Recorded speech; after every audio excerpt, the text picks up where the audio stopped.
Hindi nga magandang balita ngayon mga boss idol ang bumungad sa team ng Golden State Warriors. Ito nga ay matapos maibalitang out nga muli sa Golden State Warriors ang kanilang forward na si Andrew Wiggins. Ayon nga sa naging pahayag ni Coach Steve Kerr, personal na rason nga daw kung bakit out ito pansamantala sa kanilang lineup. Kung inyong ang matatandaan ganito nga ang nangyari last season, kaya nahirapan ang Warriors na makakuha ng panalo sa pagkawala nito.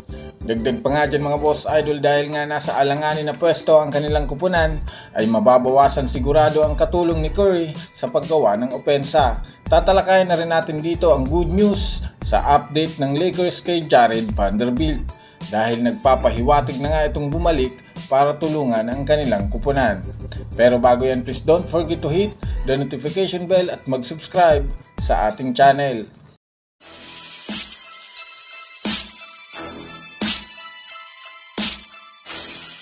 Tara mga boss idol at unahin natin ngayon ang update kay Jared Vanderbilt.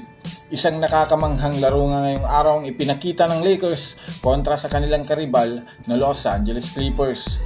Marami nga ang nagulat matapos ang nagawang scoring run ng nag-iisang LeBron James.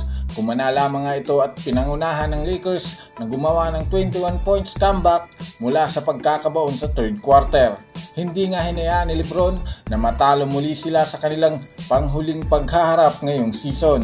Literal ngang na-outscored nito ang Clippers dahil sa fourth quarter nga na-stand literal ang Clippers sa pagtatala lamang nila ng 16 points habang si LeBron naman ay umiscore ng 19 points sa huling quarter.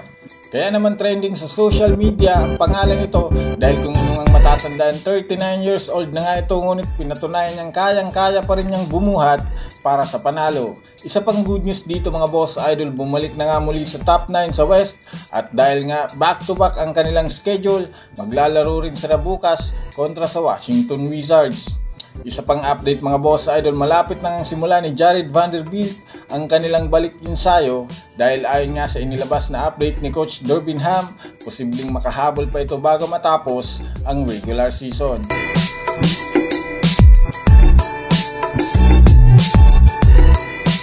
Sa kabilang dako naman tayo mga boss idol tungkol kay Andrew Wiggins.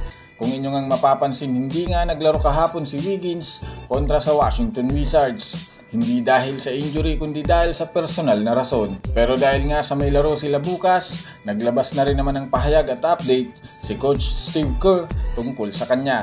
As of now, ganun pa rin naman nga ang rason ng kanilang player at wala silang alam kung kailan ito babalik.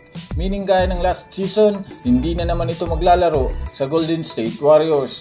Alam naman nga ninyo na nasa alanganin na pwesto ngayon ng Warriors at dahil nga almost nasa 24 games na lang tayo, kailangan nilang gumawa ng magandang plano upang umabante at maiwasan ang play-in tournament.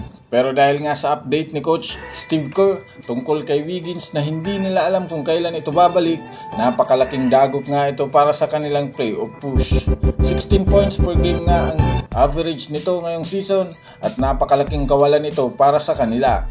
Alam naman nga natin na inconsistent pa rin hanggang sa ngayon si Klay Thompson at mukhang mangyayaring kayod kalabaw na naman nito si Stephen Curry dahil sa pagkawala ni Andrew Wiggins.